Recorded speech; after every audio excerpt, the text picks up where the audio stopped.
வணக்கம், நான் உங்கள் அம்மா சமையல் மீனாட்சி.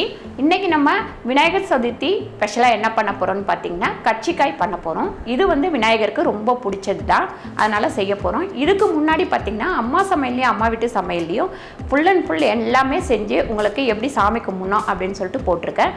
அதை இந்த வீடியோக்கு கீழே லிங்க் கொடுக்குறேன், நீங்கள் போய் பாருங்கள். இப்போ நம்ம இதை எப்படி பண்ணுறதுன்னு பார்த்துடலாம். கர்ச்சிக்காய்க்கு தேவையான பொருட்கள் பார்த்துடலாம். பாருங்கள், 1/2 கிலோ கோதுமை மாவு எடுத்திருக்கேன். 1/2 கிலோ கோதுமை மாவில் உங்களுக்கு 30லேருந்து 40 பீஸ் வரும். நான் கொஞ்சம் அதிகமாக செய்ய போகிறேன், அதனால் 1/2 கிலோ எடுத்திருக்கேன். தேங்காய் பார்த்திங்கன்னா 2 தேங்காய் திருவி எடுத்து வச்சுருக்கேன். அதுக்கப்புறம் 400 கிராம் வெல்லம், 1/4 டீஸ்பூன் ஏலக்காய் பொடி, உப்பு, பொரிக்க தேவையான அளவு எண்ணெய். பாருங்கள், நீங்கள் இப்போ 2 பேர் இருக்கிறீங்க அப்படின்னா ஒரு 100 கிராம் மாவு போட்டு நீங்கள் செஞ்சுக்கலாம். அதில் ஒரு 10லேருந்து 15 பீஸ் கண்டிப்பாக வரும். நம்ம செய்கிற சைஸை பொறுத்து தான் இது எவ்வளோ வரும் அப்படின்றது ஒரு கணக்கு. வாங்க இப்போ நம்ம மாவு பிணைஞ்சிடலாம். இப்போ நம்ம 1 ஸ்பூன் உப்பு போட்டுக்கிட்டோம். எண்ணெய் பார்த்திங்கன்னா ஒரு ஸ்பூன் அளவுக்கு நம்ம போட்டுக்கலாம். இது மாவு பார்த்திங்கன்னா நம்ம நல்ல திக்காக பிணைஞ்சிக்கணும்.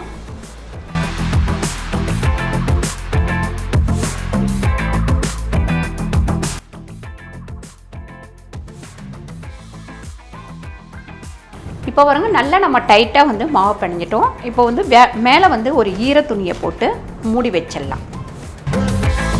பாருங்கள், நம்ம பூர்ணம் ரெடி பண்ணுற வரைக்கும் இதை ஊறிட்டு இருக்கட்டும். பூர்ணம் ரெடி பண்ண உடனே இதை ஆரம்பிச்சிடலாம். பாருங்கள், நம்ம ஒரு 1/4 டம்ளர் தண்ணி ஊற்றிக்கலாம். இது எதுக்குன்னு பார்த்தீங்கன்னா நம்ம வெல்லத்தை கரைச்சி எடுத்துப்போம். பாருங்கள், இந்த தண்ணியில் இந்த வெல்லத்தை சேர்த்துடலாம். முடிஞ்ச அளவுக்கு நீங்கள் பாகு வெல்லமாக வாங்கிக்கோங்க. அப்போ தான் நம்ம கொழுக்கட்டைக்கு இந்த மாதிரி இதுக்கெல்லாம் ரொம்ப நல்லாயிருக்கும். நம்ம ஒரு சிட்டிகை அளவு உப்பு சேர்த்துக்கலாம்.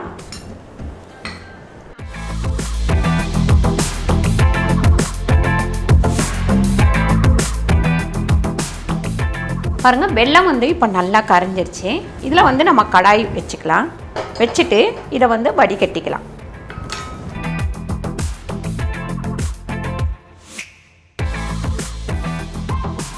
பாருங்கள், நல்லா நம்ம வடிகட்டி எடுத்துக்கிட்டோம். இப்போ இந்த தேங்காவை நம்ம போட்டுடலாம். பாருங்கள், நம்ம கொழுக்கட்டெல்லாம் செஞ்சோம் அப்படின்னா அது நம்ம அன்னைக்கே சாப்பிட்றணும், இல்லைனா ஒரு நாள் வச்சுக்க முடியும். இது பார்த்திங்கன்னா உங்களுக்கு ஒரு 10 நாள் வச்சு சாப்பிட்லாம். ரொம்ப டேஸ்ட்டாகவும் நல்லாவும் இருக்கும். இந்த தேங்காய் போடுற தொட்டு கெட்டும் போகாது.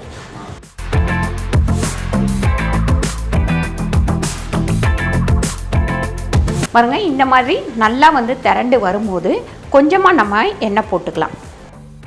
ஒரு 2 ஸ்பூன் அளவு எண்ணெய் போட்டுக்கலாம். நீங்கள் நெய் வேணாலும் நெய் சேர்த்துக்கலாம். பாருங்கள், இப்போ நம்ம ஏலக்காய் பொடியை இதில் சேர்த்துக்கலாம்.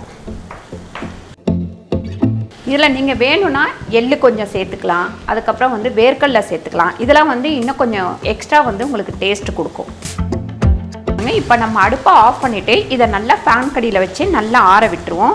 ஏன்னா கை வச்சு உருட்டுற அளவுக்கு ஆறணும். பாருங்கள், பூர்ணம் நல்லா ஆறுறதுங்காட்டியும் நம்ம அடுத்து மாவை உருட்டி கட் பண்ணி வச்சுக்கலாம். இப்போ நம்ம கொஞ்சமாக மாவு இதில் சேர்த்துருவோம்.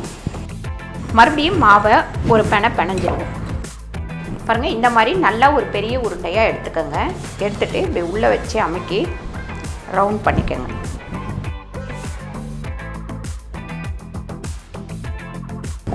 நல்லா எந்த அளவுக்கு மெலிசாக திரட்ட முடியுமோ அந்த அளவுக்கு மெலிசாக திரட்டிக்கணும்.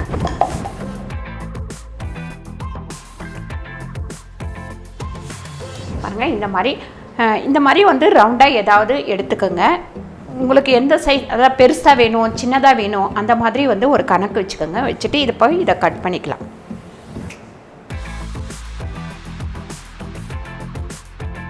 பாருங்கள், இந்த மாதிரி ஒரு தட்டிலையோ இல்லை ஒரு பவுல்லையோ போட்டுக்கோங்க.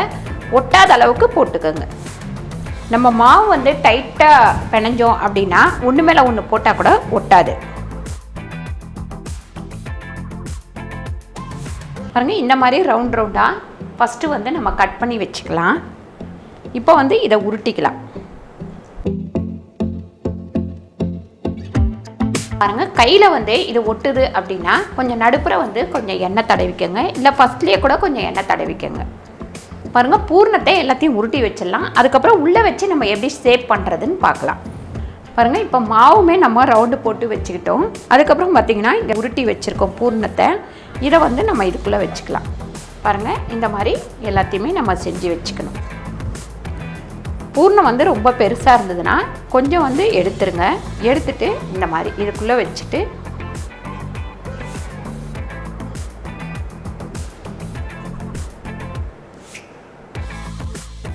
பாருங்கள், இது இவ்வளோ சின்னதாக தான் பண்ணணும் அப்படின்றது கிடையாது. உங்களோட விருப்பம். நீங்கள் பெருசாக பண்ணுறதுனா பண்ணிக்கலாம், இல்லை சின்னதாக பண்ணுறதுனா பண்ணிக்கலாம். அது வந்து உங்களோட சௌகரியம். இங்கே வந்து அமுக்கும் போது பார்த்திங்கன்னா நல்லா அமுக்கிடணும். இல்லைனா நீங்கள் எண்ணெயில் போட்டு பொரிக்கும் போது பார்த்திங்கன்னா விரிஞ்சிடும். பாருங்கள், இப்போ சூப்பராக நம்ம உருட்டி எடுத்துக்கிட்டோம். பூர்ணமும் இதில் வச்சுட்டு எடுத்துட்டோம். இப்போ நம்ம பொரிச்சு எடுத்துக்கலாம். பாருங்கள், எண்ணெய் வந்து நல்லா காஞ்சிருச்சு. இப்போ வந்து இதை ஒரு 4 நாளாக நம்ம இதில் போட்டுக்கலாம்.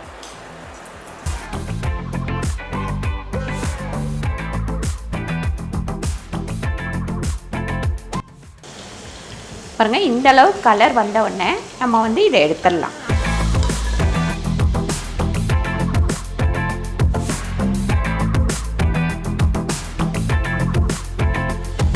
பாருங்கள், சூப்பரான சுவையான ஒரு கட்சிக்காய் ரெடி ஆயிடுச்சு. நீங்களும் இந்த விநாயகர் சதுர்த்தி அன்னைக்கு இதை செஞ்சு பாருங்கள், ரொம்ப சூப்பராக வரும்.